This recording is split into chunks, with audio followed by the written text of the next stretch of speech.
दोस्तों सबको नमस्कार।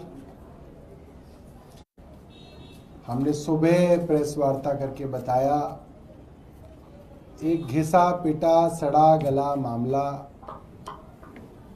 जिसको 2016 से यानी कि आज से करीब 8 साल से जिसकी जांच पहले ईडी ने माफ़ कीजिएगा एसीबी ने की,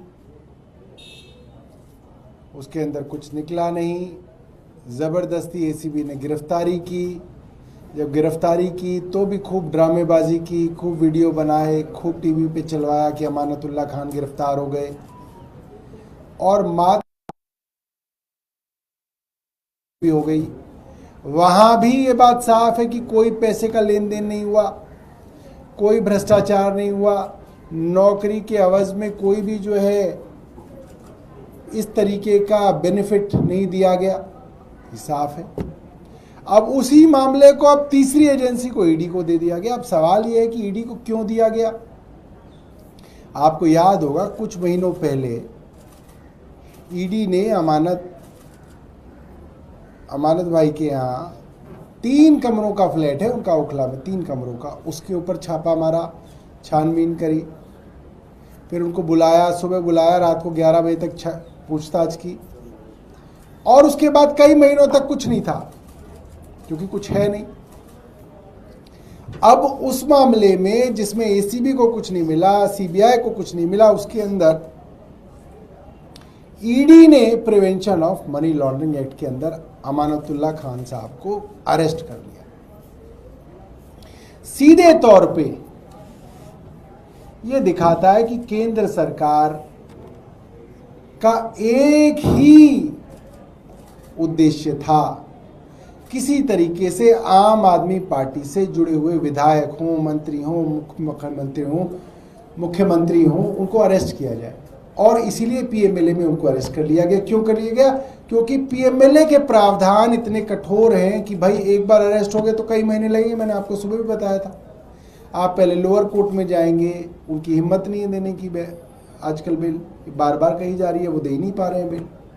फिर हाई कोर्ट जाएंगे, फिर सुप्रीम कोर्ट जाएंगे, और कई महीने तक एक चुना हुआ विधायक अपने चुनाव से ऐन पहले अपनी विधानसभा से गायब रहेगा। ये पूरी की पूरी रणनीति है, ये पूरी की पूरी स्ट्रेटेजी है।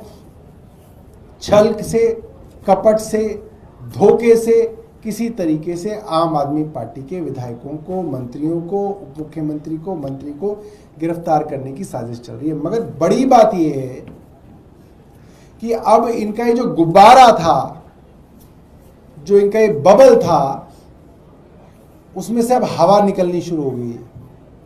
सबसे पहले हवा तब निकली जब मनीष सिसोदिया जी को बेल दी और कोर्ट ने कहा कि आप ये पिक एंड चूज करते हैं, आप किसी को जेल में डाल देते हैं, आप कहते हैं कि 6 से 8 महीने के अंदर ट्रायल खत्म करेंगे।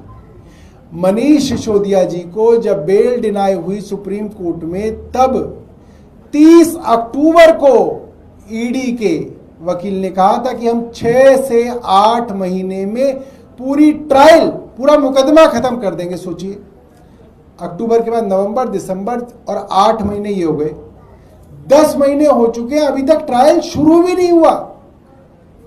आज से 2 महीने पहले तक ट्रायल खत्म हो जाना था। ये सेंट्रल गवर्नमेंट की कमिटमेंट है।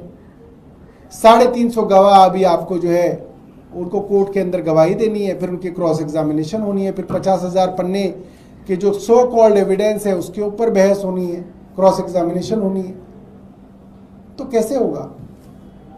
इसीलिए लगातार कोर्ट जो है हमारे लोगों को, अब देश की सबसे बड़ी अदालत लगातार जो है जमानतें दे रही है।